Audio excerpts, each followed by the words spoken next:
Please help me, কেউ বিপদে আছে স্যার, প্লিজ হেল্প মি। এক মিনিট দাঁড়ান, প্লিজ প্লিজ রিল্যাক্স, এক মিনিট। এখানে বসুন please save her life, please. আপনি সেভ হার এক লাইফ। মিনিট আপনি বসুন আগে প্লিজ। এই নিন।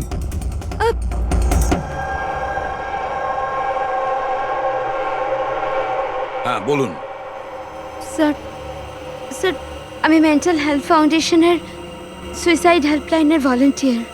আচ্ছা, যারা ডিপ্রেশনে থাকে বা সুইসাইড করার চেষ্টা করে তাদের কাউন্সেলিং করি। একটা মেয়ে, কি প্রবলেম কি ছিল ওর? Domestic violence sir. স্যার ওই মেয়েটা বলছিল যে ওর স্বামী ওকে নেশা করে ওকে যা তা গালাগালি দেয়, ওকে মারধর করে, আবার ওকে ভয়ও দেখায় যে ওকে প্রাণে মেরে দেবে, আর তাও কিনা ওর সার্ভিস পিস্তল দিয়ে। সার্ভিস পিস্তল? আচ্ছা, আপনি কি করে জানলেন যে ওর কাছে যে পিস্তল আছে সেটা সার্ভিস পিস্তল? স্যার এই ওয়ার্ড ওই মেয়েটা ইউজ করেছিল, সার্ভিস পিস্তল। স্যার কোনো আর্মির বা পুলিশের লোক হবে। তা আপনি ওনাকে বললেন না যে পুলিশে কমপ্লেন করতে গিয়ে? বলেছিলাম আমি ওকে, হাসতে থাকলো, বললো পুলিশ ওকে কোনোভাবেই হেল্প করতে পারে না। আজ ও সুইসাইড করতে চলেছে, ওর পেটে 7 মাসের বাচ্চাও আছে। মাই গড। একটু আগেই ও কল করেছিল আমাকে। হ্যালো হ্যালো দিদি, দিদি আমি বলছি। হ্যাঁ, কেমন আছো তুমি? দিদি আমি অনেক কষ্ট সহ্য করেছি, এবার আমি ডিসিশন নিয়ে নিয়েছি, এবার আমি আর ডিসিশন চেঞ্জ করব না।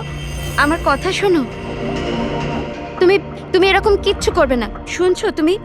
আজ আমার স্বাদের অনুষ্ঠান, আর তুমি তো জানোই সমস্ত রিলেটিভ কিছুক্ষণ বাদেই বাস ধরে সীতারা চলে যাবে, আর এই বাড়িতে আমি একদম একলা থেকে যাব ওই জানোয়ারটার সাথে। তুমি এসব কিচ্ছু করবে না, আমি তোমাকে আগেও বলেছিলাম না? প্লিজ তুমি পুলিশের কাছে যাও, পুলিশ উইল হেল্প ইউ। দিদি তুমি তো জানো আমি পুলিশের কাছে যেতে পারবো না। আরে তুমি তোমার বাচ্চাটার কথা ভাবো, আরে তোমার পেটে একটা বাচ্চা আছে। ওর কথাই ভাবছি দিদি, আজ যদি নিজের সিদ্ধান্ত বদলে ফেলি তাহলে 2 মাস পরে আমি নিজের সন্তানকে কোন সমাজে জন্ম দেব বলো? আমি ওকে এমন পিতা দিতে পারি না।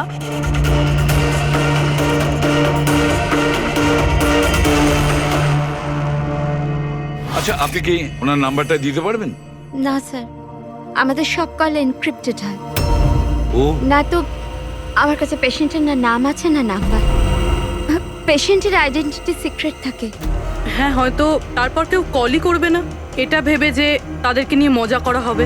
স্যার এই নাম্বারটা জানার জন্য তো কোর্টের অর্ডার লাগবে স্যার। না অভিজিৎ, তাতে সময় চলে যাবে, অত সময় নেই আমাদের কাছে। ওই বেচারি মহিলা এতদিন ধরে অত্যাচারিত হচ্ছে, তাছাড়া ওনার পেটে 7 মাসের বাচ্চা রয়েছে। তার উপরে আমাদের কাছে ওর ব্যাপারে কোনো তথ্যই নেই স্যার। এই ডায়েরিটা আছে আমার কাছে, ও আমাকে যে কল করে তার সব ডিটেলস আছে। আমার স্টাডির জন্য আমি নোটস বানাই, হয়তো এটা আপনাদের কোনো কাজে লাগবে। দেখি স্যার, লাস্ট পেজে লেখা রয়েছে সব আত্মীয় স্বজন বাস ধরে সাতারা চলে যাবে। আমাদের কাছে শুধু মেয়েটার ব্যাপারে এইটুকুই ইনফরমেশন আছে যে ওর হাজবেন্ডের কাছে একটা সার্ভিস রিভলভার আছে। নাম্বার 2, মেয়েটার পেটে 7 মাসের বাচ্চা রয়েছে। ওই মেয়েটার ফ্যামিলি সাতারা যাবে। সমস্ত বাস ডিপোতে গিয়ে খোঁজ নাও, দেখো কোনো বাসে এমন কোনো ফ্যামিলি আছে কিনা যারা সাধের অনুষ্ঠানে যাচ্ছে, সাতারার দিকে যাচ্ছে। শহরের যত গাইনোকোলজিস্ট আছে প্রত্যেকের লিস্ট বের করো, আর দেখো এমন কোন পেশেন্ট আছে যে 7 মাসের প্রেগনেন্ট। স্যার এটাই শেষ বাস ডিপো যেখান থেকে সাতারার বাস যায়।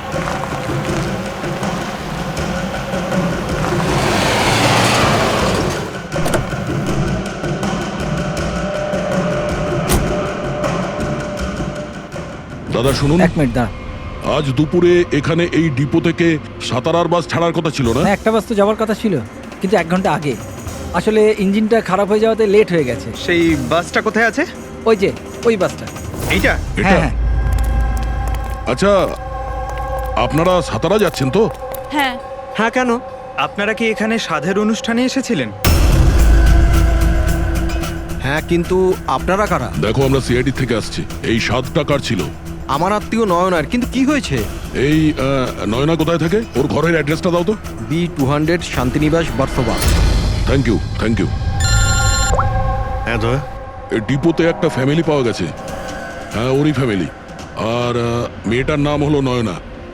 ঠিকানা হলো B200 শান্তিনিবাস বার্সোবা। আচ্ছা, তাই নাকি? ভাই, গাইনোকোলজিস্ট আমাদের এই অ্যাড্রেসে দিয়েছেন। তুমি ওখানে পৌঁছো, আমরা ওখানেই যাচ্ছি। ঠিক আছে, আমরা পৌঁছাচ্ছি। ওকে। বার্সোবা।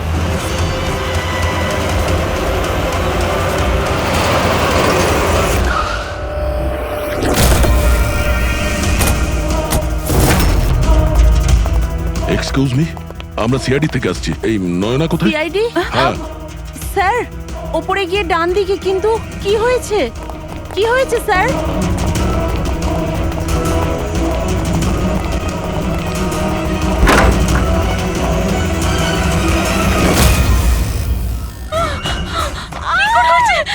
প্লিজ সামলান নিজেদের আপনারা। কি করছেন কি? শান্ত হন আপনারা। এটা কি হয়ে গেল? ও সুইসাইড করেই নিল। গুলি চিনের নিচের থেকে উপরের দিকে গেছে। স্যার, অনেকটা রক্ত বেরিয়েছে। মনে হচ্ছে অনেকটা সময় কেটে গেছে। পিছনে সরো। কি হলো? দাদা দেখ, দাদা। নয়না, এই, কি হলো নয়না? ইন্সপেক্টর আমান? তুমি ওকে চেনো? হ্যাঁ, আমরা ট্রেনিং একাডেমিতে একসাথেই ছিলাম। কেন করলো স্যার নয়না এরকম? এটা তো আপনিই বলতে পারবেন। ওটা ওকে টর্চার করতে, মারতে, হ্যাঁ, ভয় দেখাতে, হুমকি দিতে? কি এক্সপেক্ট করেছিলে তুমি? কি করতে? হ্যাঁ, অ্যাটেম্পট অফ সুইসাইডের জন্য তুমি জেলে যাবে। স্যার, এটা কি বলছেন আপনারা? দাদা এরকম করতে পারে না। স্যার, আপনারা এটা ঠিক করছেন না। প্লিজ এরকম করবেন না। কত মেন্টাল টর্চার করা হয়েছে ওকে, নিজেরই মাথায় গুলি করে নিয়েছে। সবাইকে বাইরে নিয়ে যাও। চলো তুমি বাইরে চলো। নয়না, চলো suicide করতে চলো পারে না। চলো চলো সবাই চলো। প্লিজ চলো, বাইরে যান, বেরো। বাইরে, please। চলো বাইরে যান, আপনারা বলছি। বেরো, চলো চলো। শান্ত হন। আপনি বাইরে। আপনিও যান। Please। চলুন চলুন। সেটাই হলো যেটা ওই গাইনোকোলজিস্ট বলেছিলেন। ও সুইসাইড করেই ফেললো। বডিটাকে ফরেন্সিক ল্যাবে পাঠিয়ে দিই, আর এসিবি স্যারকে ইনফর্ম করে দিই যে ওকে আমরা বাঁচাতে পারিনি। এক মিনিট, ওই ফোন।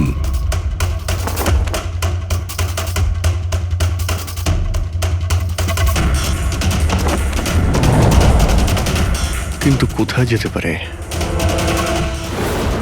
আচ্ছা, ওনার ফোন কি কেউ দেখেছেন কোথাও? আপনি জানেন? কেউ দেখেছেন কি? হ্যাঁ, স্যার, আমি ফোন করছি ওর নাম্বারে।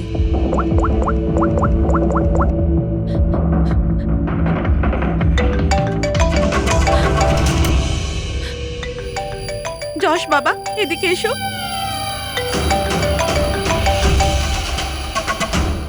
ফোন তোমার কাছে দাও।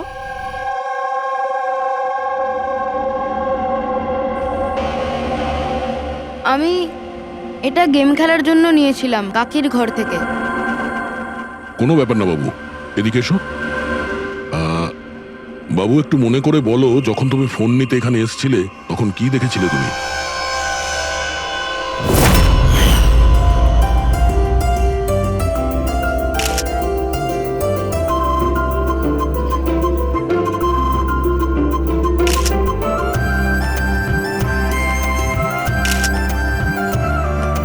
নয়না কত খুশি লাগছে, তাই না? কাকি আমার সাথে মোবাইলে গেম খেলবে? গেম? এখন? এখন তো এত লোকজন আছেন আর আমার ফোনটাও আমার ঘরেই পড়ে আছে, তো এখন তো খেলতে পারবো না, কিন্তু পরে খেললে হবে। হ্যাঁ। এখন না, তুমি গিয়ে ফ্রেন্ডসদের সাথে খেলো, ওকে? ঠিক আছে। যাও। আরে দাদা, বৌদির সাথে গিয়ে ফটো তুল না। হ্যাঁ, আমি যাচ্ছি।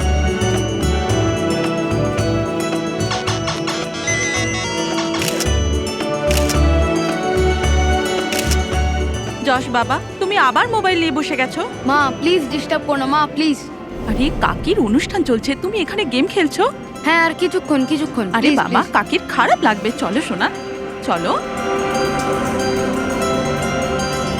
আরে মা, কোনো মা নয়, অনেক গেম খেলেছো, আর ফোন নয়। কাকি কাকি।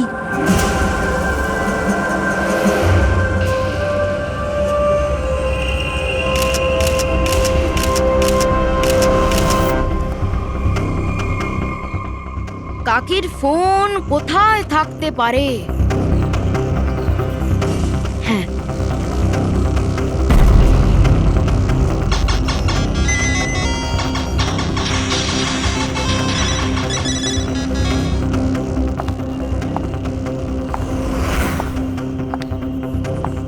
কাকি চলে এসছে।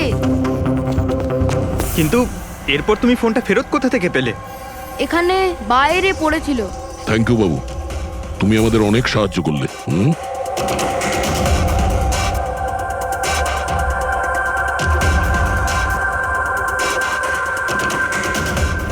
মিস্টার আমন, আপনি কি নিজে বলবেন নাকি আমাদের জিজ্ঞাসা করতে হবে?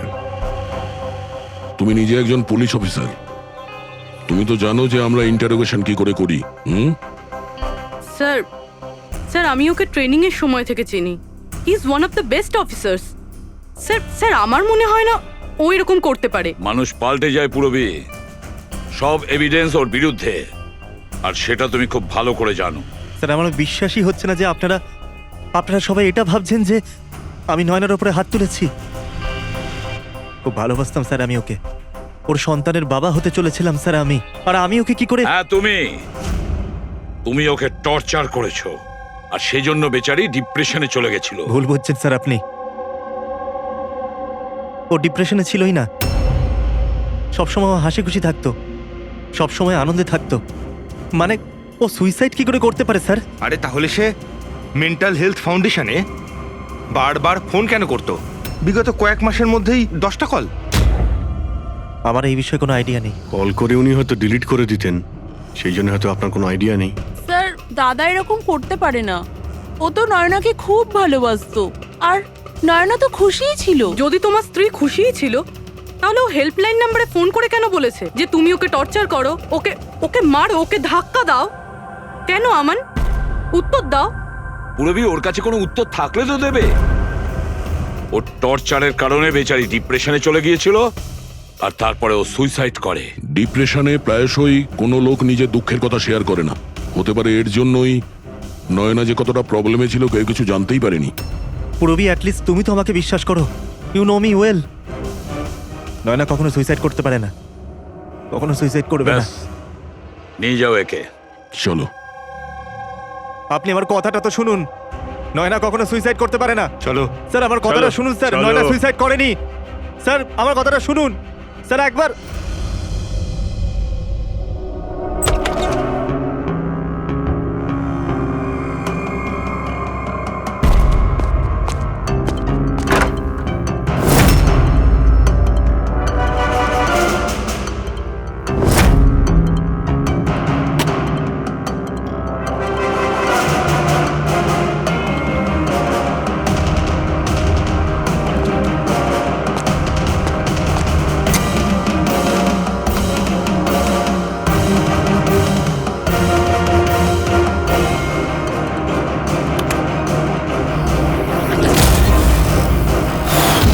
স্যার নয়না যখন সুইসাইডই করতে চাইছিল, তাহলে ওর আসন্ন সন্তানের জন্য অনলাইন ওয়েবসাইট থেকে বেবি প্রোডাক্টসের শপিং কেন করেছিল?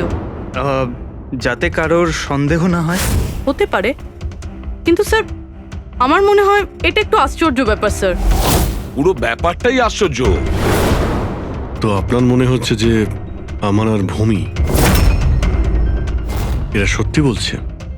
সেটা তো জানাই যাবে অভিজিৎ, কিন্তু তার আগে ওই 7 ভক্ষণ অনুষ্ঠানে নয়নার যত কাছের লোক ছিল ওদের সবাইকে ডাকো। নয়নার সাথে আপনার সম্পর্ক কেমন ছিল?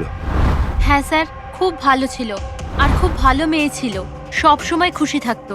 তাহলে আপনারও কি মনে হয়েছে যে ওর সঙ্গে কোনো গন্ডগোল হচ্ছে বা কোনো সমস্যা হয়েছে?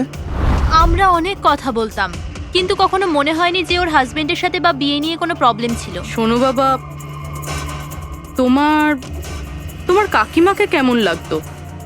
ভালোবাসতেন তোমায়? হ্যাঁ, কাকি আমাদের বাচ্চাদের খুব ভালোবাসতো, আর আমাকেও খুব ভালোবাসতো।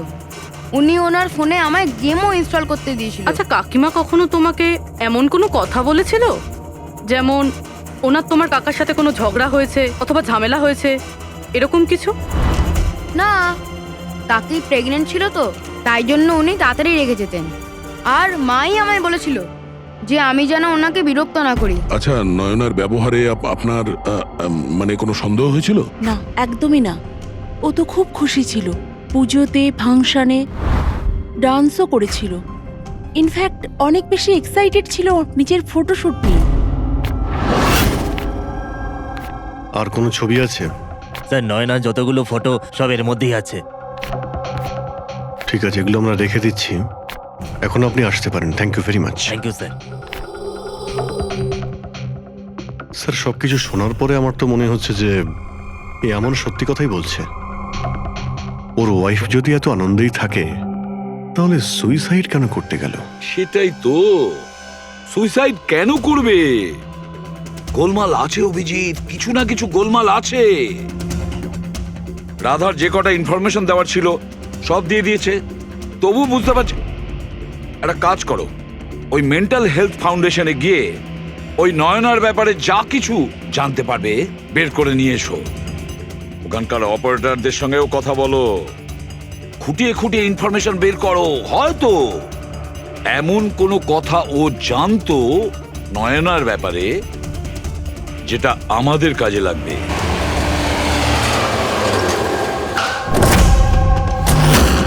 আমরা সিআইডি থেকে আসছি, আপনাকে কিছু জিজ্ঞাসাবাদ করব। এই নাম্বারটা থেকে আপনার ফাউন্ডেশনে একজন লেডি ফোন করতেন, উনি সুইসাইড করেছেন। এর পুরো ইনফরমেশন চাই আমাদের। কবে কল করেছিল, কতবার করেছিল, কখন করেছিল, পুরো ডিটেল। আমি এক্ষুনি চেক করছি।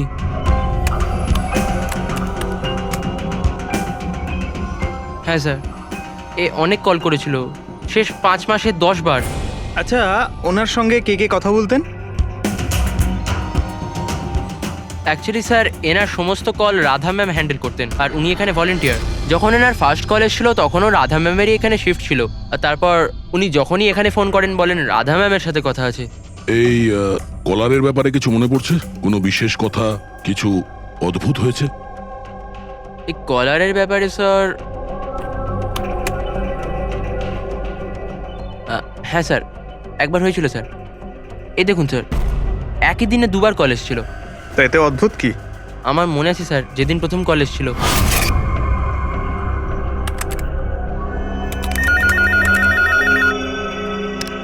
Hello, how may I help you? Hello, আমি রাধা ম্যাডামের সাথে কথা বলতে চাই। হ্যাঁ, শিওর। হ্যালো রাধা ম্যাম, আপনার জন্য কল। কিছুক্ষণ বাদে ওই নাম্বারটা থেকে আবার কল এসেছিল। Hello, how may I help you? Hello, আমি নয়না বলছি। আর কিছুক্ষণ আগে আমার নাম্বার থেকে আপনার কাছে কল এসেছিল, আর 7 মিনিট কথাও হয়েছে। আপনি প্লিজ আমাকে বলবেন আপনি কোথা থেকে বলছেন? ম্যাম, এটা মেন্টাল হেলথ ফাউন্ডেশনের হেল্পলাইন নাম্বার। আমরা সেই সমস্ত মানুষের হেল্প করি যারা ডিপ্রেশনে পড়ে সুইসাইড করার চেষ্টা করে। What? Suicide helpline? Yes ma'am. অন্য কলাররা স্যার নিজের নাম কখনোই বলে না, কিন্তু ইনি প্রথমে নিজে থেকেই বলে দিলেন।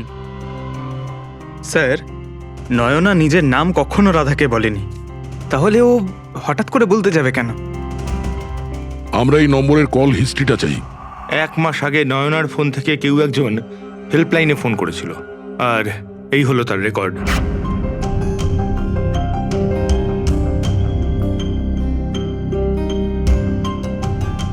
দশ তারিখ তো সেকেন্ড স্যাটারডে ছিল। তো তো কি হচ্ছে? কারণ সেকেন্ড আর ফোর্থ স্যাটারডে বাড়িতে ওর বন্ধুরা আসতো।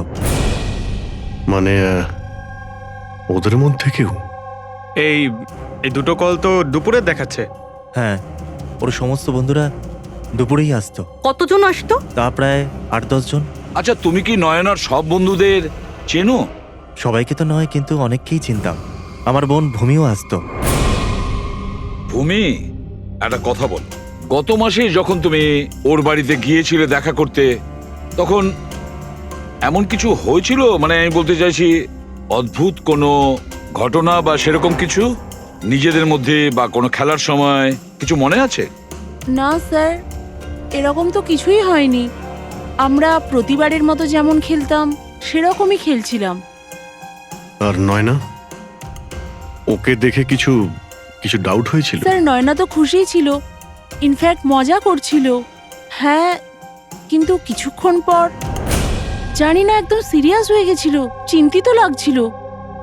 জানি না ওর কি হয়েছিল। 5151।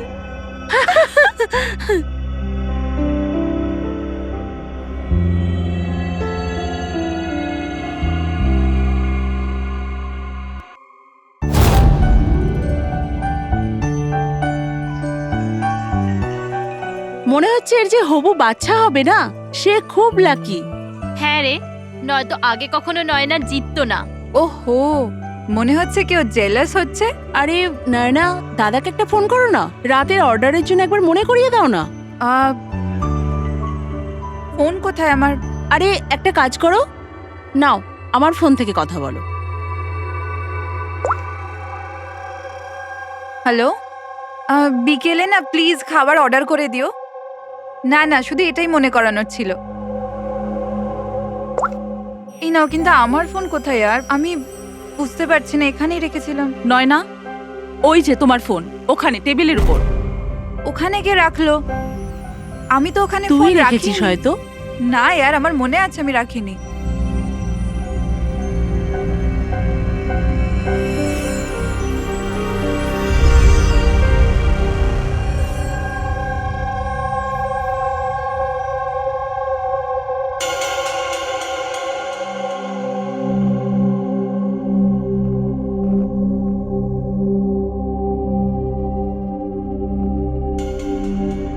কে কল করেছিল? কি হলো? হ্যাঁ, তুই ঠিক আছিস তো? হ্যাঁ, কেন? জানভি, তোর কোনো টেনশন নেই তো? না, কোনো প্রবলেম নেই। কেন?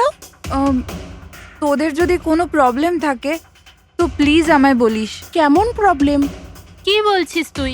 তোর কি হয়েছে হঠাৎ করে?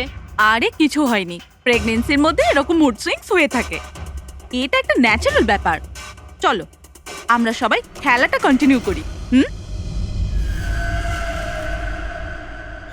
স্যার, নয়না ভূমির ফোন থেকে আমানের সাথে কথা বলছিল দুপুর 1:03 থেকে 1:04 পর্যন্ত। 1:04 পর্যন্ত? আরে সুইসাইড হেল্পলাইনে যে প্রথম ফোন করা হয়েছিল 7 মিনিটের জন্যে, সেটা 12:57 থেকে 1:04 অবধি চলেছিল। আর সেকেন্ডটা 1:20 থেকে 1:21 পর্যন্ত। তার মানে অভিজিৎ, ওই 7 মিনিটের কলটা নয়না নিজে করেনি। কারণ ওই সময় নয়না আমানের সাথে কথা বলছিল ভূমির ফোন থেকে। এক্স্যাক্টলি। তার মানে ওই ফোনটা নয়নার কোনো বন্ধুই হয়তো করেছিল। আপনি কাউকে দেখেছিলেন ওর ফোন তুলতে বা ওর ফোন ব্যবহার করতে? না, আমি তো কাউকে দেখিনি। তার মানে ওই কলটা অন্য কেউ করেছিল। আর স্যার, নয়না যখন ওর ফোনটা খুঁজে পায় আর ওখানে লাস্ট ডায়াল আননোন নাম্বারটা চেক করে, আর তারপর যখন ওই নাম্বারে ফোন করে তখন ও জানতে পারে যে ওটা কোনো সুইসাইড হেল্পলাইনের নাম্বার।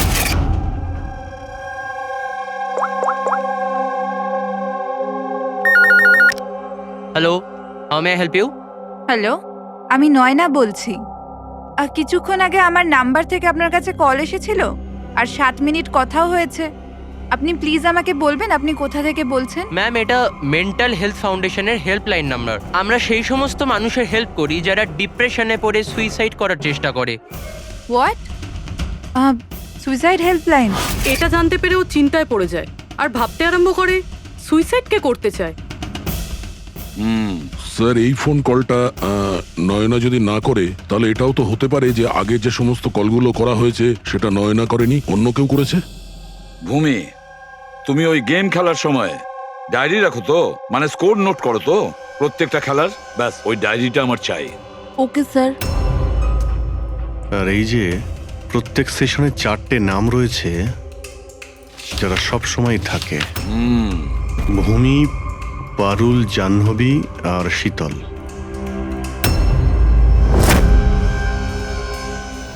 রাধা, একবার চেষ্টা করে দেখো, এই 3 জনের কথা শোনো। দেখো, এই 3 জনের মধ্যে কেউ কি তোমার সঙ্গে কথা বলেছিল? আমি এসব কেন করব? আমি আমার লাইফে খুব খুশি। আমি সুইসাইড কেন করব?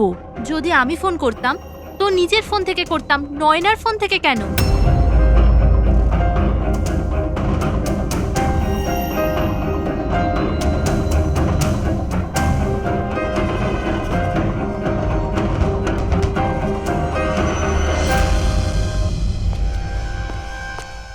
স্যার স্যার এই তিনজনের মধ্যে কারুর আওয়াজ নয়। স্যার হ্যাঁ এই তিনজন তো না বলছে, শুধু শীতল বাকি আছে। ওর ব্যাপারে কিছু জানতেই পারছি না। কিছু জানতে পারোনি মানে কি বলতে চাইছো? স্যার এই তিনজনের মধ্যে কেউ শীতলকে চেনেই না। জাহ্নবী বলল শীতলের সাথে নয়নার গাইনোকোলজিস্টের চেম্বারে দেখা হয়েছিল, আর ওখানে ওদের বন্ধুত্ব হয়ে যায়। শীতলকে এদের মধ্যে কেউই পার্সোনালি চেনে না। কোনো ব্যাপার না, ওই তিনজনের হেল্প নিচ্ছি আমরা। এবার শীতলের স্কেচ করাবো আমরা, তারপরে দেখবো।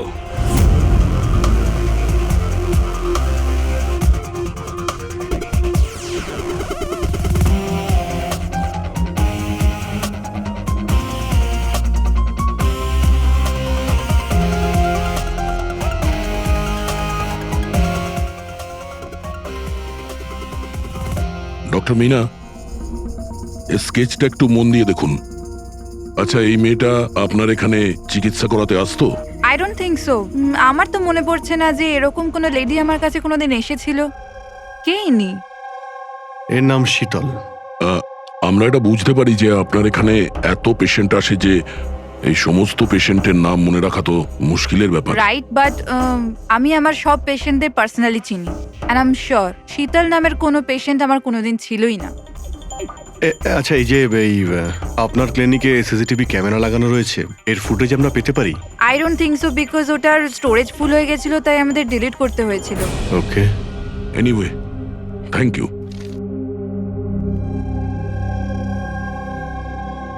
মনে হচ্ছে এই শীতল কোনোদিন পেশেন্ট ছিলই না, শুধুমাত্র নয়নার সঙ্গে বন্ধুত্ব করার জন্য এসেছিল এখানে। ওর প্ল্যান ছিল নয়নার সঙ্গে বন্ধুত্ব করে ওর বাড়িতে ঢোকার। প্রফেশনাল ফ্রড মনে হচ্ছে, আটকাতে হবে ওকে। তুমি কি একে চেনো? এটা তো শীতল, নয়নার বন্ধু। এ তো প্রায় বাড়িতে আসতো। নয়না শীতলের বন্ধুত্ব কবে কোথায় হয়েছে কিছু জানো তুমি? না, আমি জানি না, কিন্তু তাতে কি যায় আসে? যখন আমার নয়নাই রইল না, তখন এইসব। এ কি ধরনের পাগলামি করছো? হ্যাঁ, একটু ভেবে দেখো তো। যদি তুমি নির্দোষ হও তাহলে কেউ তো তোমায় ফাঁসানোর চেষ্টা করেছে। তোমাকে নয়নার খুনি সাব্যস্ত করে ওর অনেক লাভ আছে, এই জন্য ও তোমাকে ফাঁসাচ্ছে। হ্যাঁ, এমন কে আছে যে তোমাকে আর নয়নাকে ঘৃণা করে? আমি কিছু জানি না। তাহলে কি ভূমি ওই আবার প্রপার্টি লোভে করেনি তো? না, ভূমি এরকম কখনো করতে পারে না। বরং ও তো নয়নাকে খুব ভালোবাসতো। তো কোনো প্রফেশনাল রাইভেলরি? একজন পুলিশের তো অনেক জায়গায় অনেক শত্রু থাকে। না, আমার সাথে এরকম কিচ্ছু ছিল না। আমি আমার ডিউটিতে না তো কখনো কোনো গ্যাংস্টারকে ধরেছি, না কোনো বড় গ্যাংস্টারকে মেরেছি, কখনো ঘুষ নিইনি। পুরো কেরিয়ারে ব্যাস একবারই গুলি চালিয়েছিলাম। কার উপরে? কাকে গুলি করেছিলে তুমি? ছোটখাটো ফ্রড ছিল স্যার, বিশেষ। ওকে অ্যারেস্ট করতে গেছিলাম, তখনই গুলি চলে গেছিল।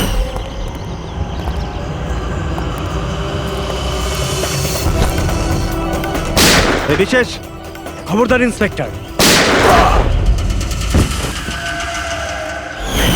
হয়তো এই লোকটারই কোনো ভাই বা আত্মীয় প্রতিশোধ নেওয়ার জন্য এসব করেছে। না, যখন আমরা ওকে অ্যারেস্ট করতে গেছিলাম তো ওর কোথাও কোনো পরিবার ছিল না, হয়তো অনাথ ছিল। ঠিক আছে, যদি ওই লোকটার কোনো আত্মীয় স্বজন থাকে তাকে আমরা ছাড়বো না। স্যার আমান ঠিক বলছিল, ওই লোকটার নিজের বলতে কেউ নেই, ফ্যামিলি, স্ত্রী, বাচ্চা কেউ না। তাহলে প্রতিশোধ কে নিচ্ছে? বাড়ির লোক নয়, কোনো বন্ধু হতে পারে। বন্ধুরা হয়তো প্রতিশোধ নিয়েছে। বন্ধুত্বের জন্য কে আজকাল নিজের প্রাণের ঝুঁকি নেয় স্যার? এসব তো শুধু গল্পের বইতেই দেখা যায়। নন্টে ফন্টে, হাবলু ঘাবলু, এখন এসব কোথায় স্যার? এটা কি স্যার? একটা স্টোরেজ চুরির ঘটনায় বিশেষের সাথে আরো একটা নাম আছে, রেখা। রেখা? দুজনে মিলে অনেক চুরি করেছে। এদের ফটো দেয়নি কেন? স্যার, এটা তো ছদ্মবেশে চুরি করতো, হয়তো এই জন্যে। আর যখন বিশেষ মারা যায় তখন হয়তো এই জুটিটা ভেঙে যায় আর এই রেখা একা হয়ে যায়। রেখা? আমি জানি এই রেখা কে। স্যার, আমাদের ইনফর্মার এই বাড়িটার অ্যাড্রেসে দিয়েছিল।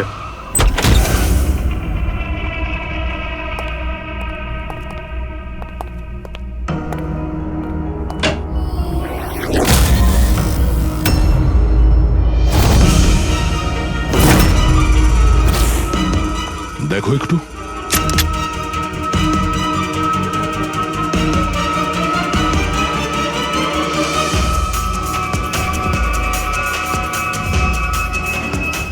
স্যার মারা গেছে। একটু উল্টা ওকে। শীতল? আমাদের সন্দেহ ঠিকই ছিল, শীতলই রেখা। কিন্তু স্যার আমরা তো ভাবছিলাম যে এসব শীতল করছে। পঙ্কজ, অন্য কেউ আছে এর পেছনে। ও জানতে পেরে গেছিল যে আমরা শীতলের কাছে যে কোনোভাবেই হোক পৌঁছে যাব।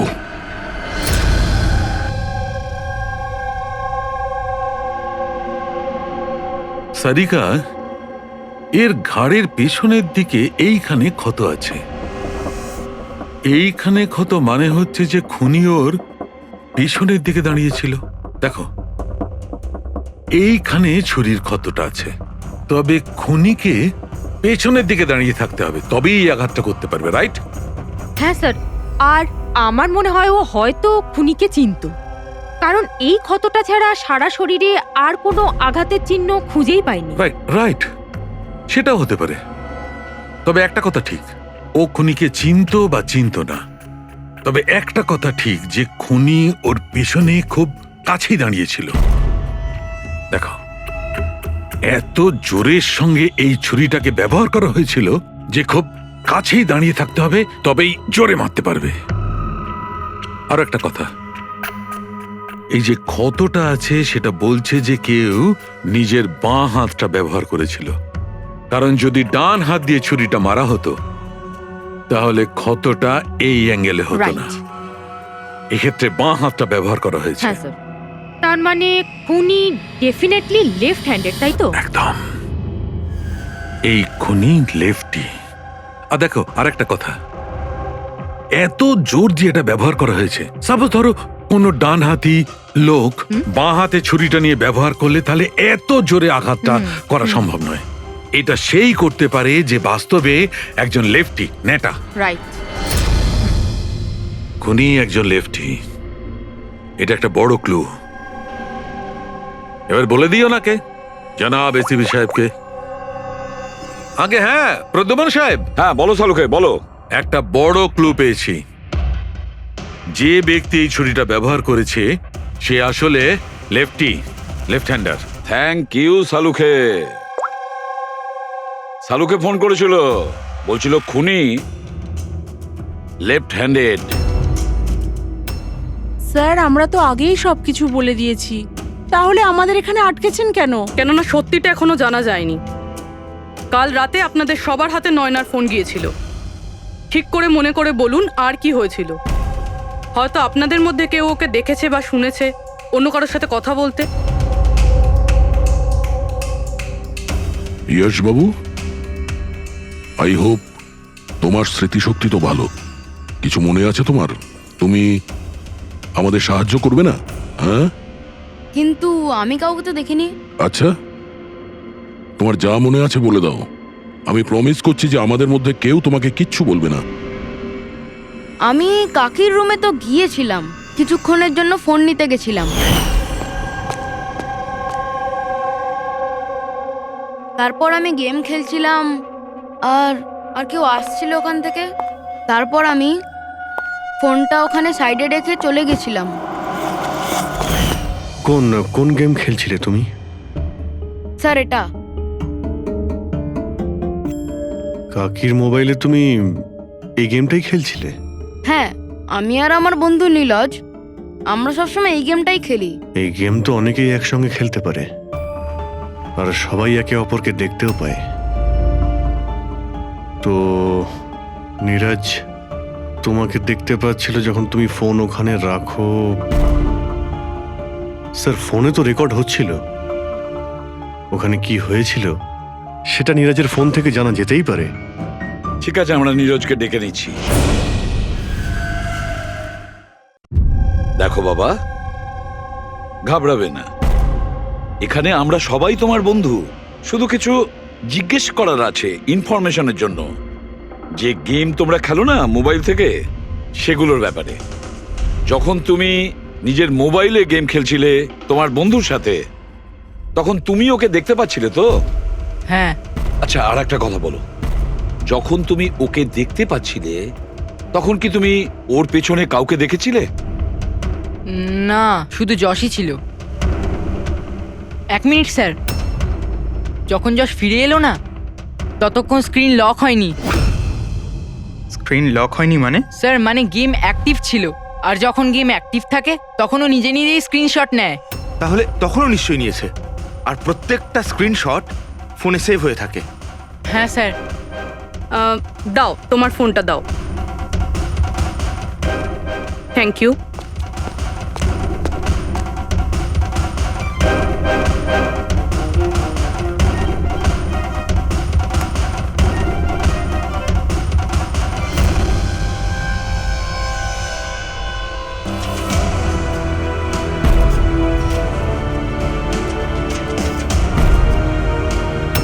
এটা কে?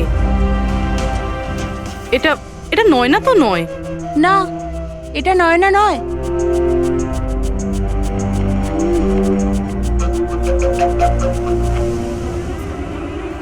এক মিনিট পুরবি, একটু জুম করো এর উপরে।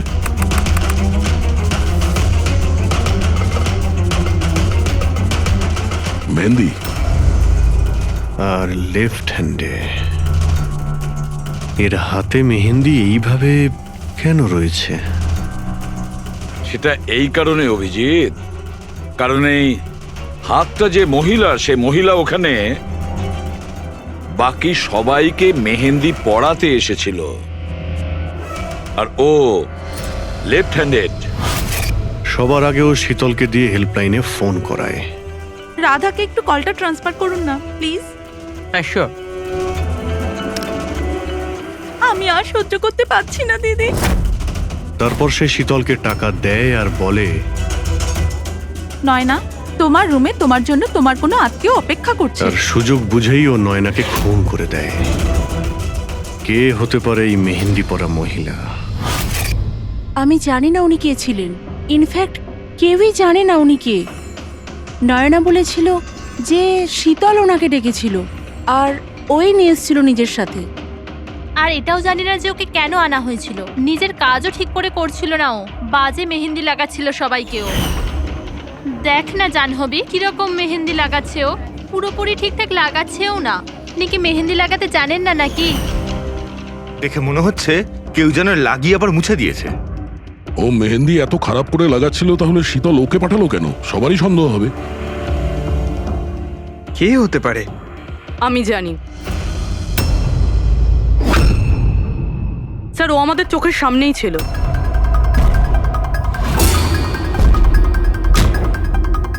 আর আমরা ওকে সন্দেহই করিনি।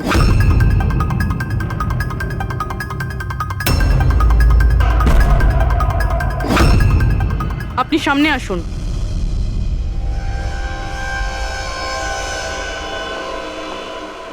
আপনার বা হাতটা দেখান।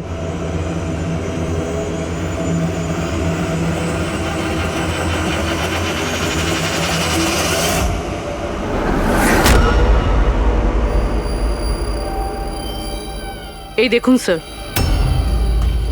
রাধা দেবী? স্যার, আমি এনার ওই ডায়েরি অনেকক্ষণ ধরে দেখেছি। ওতেও কালি এভাবেই ছড়িয়েছিল যেভাবে ওনার মেহেন্দি রয়েছে।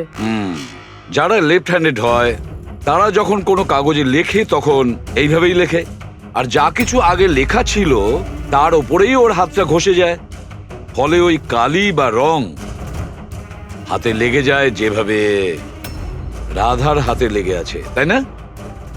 কেন মারলে তুমি নয়নাকে? কি ক্ষতি করেছিল তোমারও? হ্যাঁ, কারণ তুমি আমার বিশেষকে মেরেছিলে। তুমি আমার বিশেষের প্রাণ নিয়েছিলে। আমি বিশেষকে ভালোবাসতাম। ওর বাচ্চার মা হতে চলেছিলাম আমি। আর তুমি তুমি এনকাউন্টারে ওকে গুলি মেরে দিলে।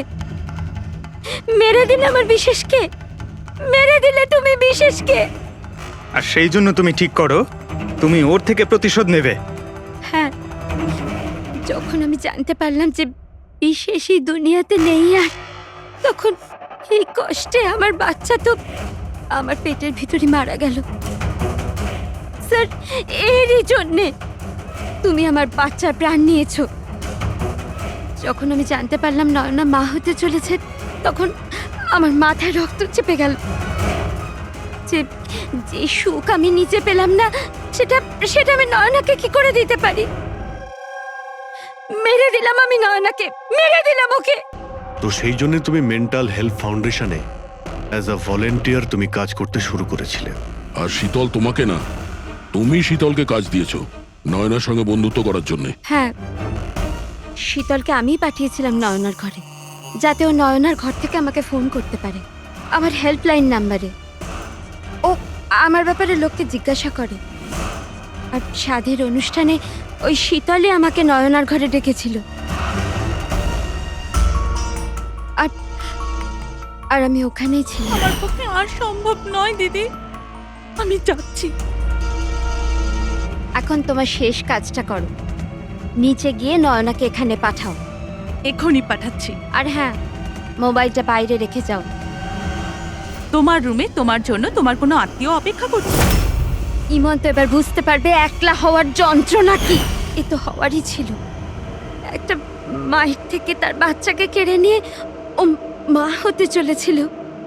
এই জন্যই আমি নয়নাকে মেরে দিয়েছি। আর তারপর চালাকি করে আপনি নিজে সিআইডির কাছে এলেন, যাতে আমাদের আপনার উপর সন্দেহ না হয় আর আমরা অন্য কাউকে সন্দেহ করি। আর যখন তুমি দেখলে যে আমরা ওকে অ্যারেস্ট করছি না, তখন তুমি শীতলকেও মেরে ফেললে সাক্ষী নির্মূল করার জন্য। রাধা, এটা কিরকম প্রতিশোধ নিয়েছো তুমি? আইন তোমাকে কোনোদিন ক্ষমা করবে না। তোমার তো কঠোর শাস্তি হবে। সারা জীবন ধরে জেলের গড়াদের পিছনে তোমাকে কাটাতে হবে।